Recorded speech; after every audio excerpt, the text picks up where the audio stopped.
everybody, and welcome to Blue Jays Today, where we always have something to say about the Toronto Blue Jays. I am your host, Adam Peddle. And I'm your host, Nicholas Playlog. And today, guys, we're going to be looking at Josh Bell and if the Toronto Blue Jays should go out and trade for him. Before we break it all down, though, guys, hop on a Monkey Knife Fight. Use the code TODAYJAYS. You'll get some sweet deals, and $3 a month become a Patreon member. Josh Bell playing on the Washington Nationals, a team that sucks right now, 14-28. I think we all know that he is going to be available come trade deadline time, maybe even now.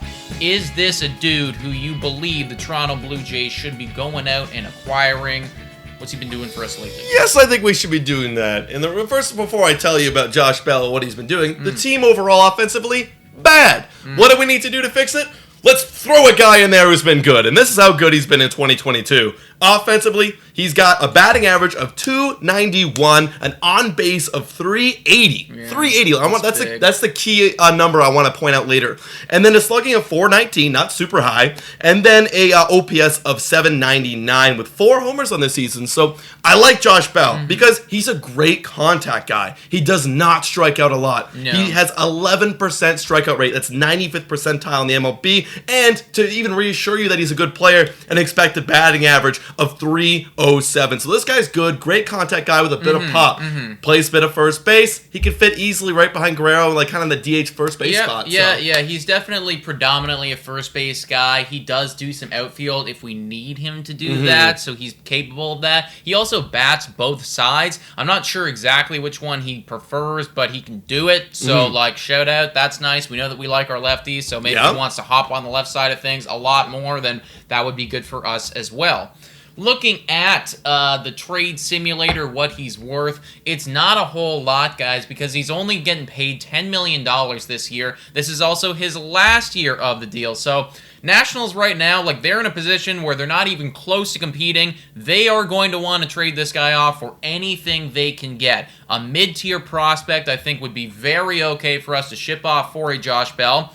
Granted, we are going to be competing with pretty much every single other team because I'm pretty sure every single other team that has some offensive woes is going to be looking at Josh Bell, going to be looking at the contract and be thinking to themselves, wow, if I can just trade off my 20th ranked prospect for this 100%. guy, I am laughing. So I do think we're going to need to give up a little bit of something.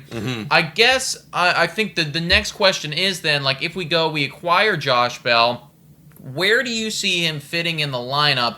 And who sits for him? That's a great question. Because he, in my opinion, needs to be an everyday player. He needs to be in the lineup every single day if we're going to go out and get him.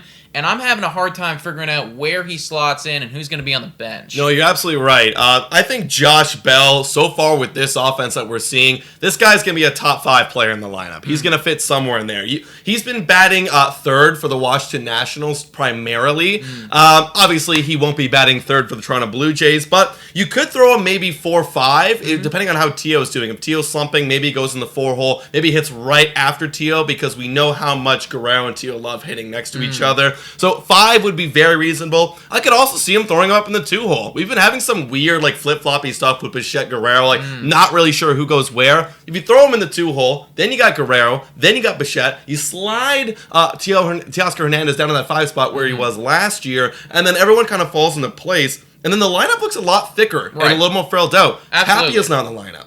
Right? Collins is not in the lineup in this ideal situation. So in this ideal situation, then you see Josh Bell playing more outfield? More DH. DH first base. Okay. And that also that's a bit of a con, though. We like our flexibility using that DH spot to rotate players in and out, giving them a day off. However, if you get Josh Bell, he does need to play every day. That does limit you now because primarily, I see this guy going first base DH. So the outfield with Springer, Gurriel, and Hernandez, that's going to have to be locked in. They're going to have to play in the outfield a lot. Okay, yeah. And like I said, though, he can do outfield. He hasn't done it that much this year, but he was doing it a decent amount last year. So, it's possible. It's possible, but defensively, he's kind of shaky in the outfield. I think he had a negative outs above average, of 2. Well, -2, so. We don't seem to care about that, though, because we play Bo Bichette every day. So, it's I think he'd be fine there, but yeah, I do think primarily he's kind of a DH bat, so I think he'd help the lineup a lot offensively. I don't know if acquiring Josh Bell, though, is the magic formula that immediately takes this offense from the abysmal depths of bottom below average to top 3 again. I think it'd be a nice piece. Yeah. But ultimately, folks, if we want this team to be like a World Series contender, Josh Bell is not going to do it. We're going to need Vlad to be a little bit better. We're going to need Bichette. We're going to need Lord. We're going to need Tio. All these guys are going to need to be a little bit better. And then getting that cherry on top with Josh Bell would just be like... Yeah, I think he's a compliment to the team, right? Like, if we're expecting this team to be bouncing back around the trade deadline offensively, and then you add Josh Bell, like, look at our bottom 3 now. Theoretically, it could be Gurriel, Chapman, Jansen. That's a good bottom 3. 100%, 100%. Yeah, I do think, though, like, I guess... final wrap up here, we should probably wait a little bit to see what we're doing. Yeah, 100%. Before throwing some prospects at Josh Bell, because I don't want to be throwing prospects at Josh Bell and then be below 500 because, Lord and Tio and Vlad aren't hitting like they're supposed to. Right. Get the face of the cake and then add the icing later. Absolutely. Guys, let us know your thoughts in the comments down below. Is Josh Bell the dude that we need to go after and acquire on this team? And what would you be willing to give up to get him? Also, guys, $3 a month to become a Patreon. Shout out and thank you to all of our current Patreons. You guys keep this train rolling. Thank you so much for watching. And go Chase, go!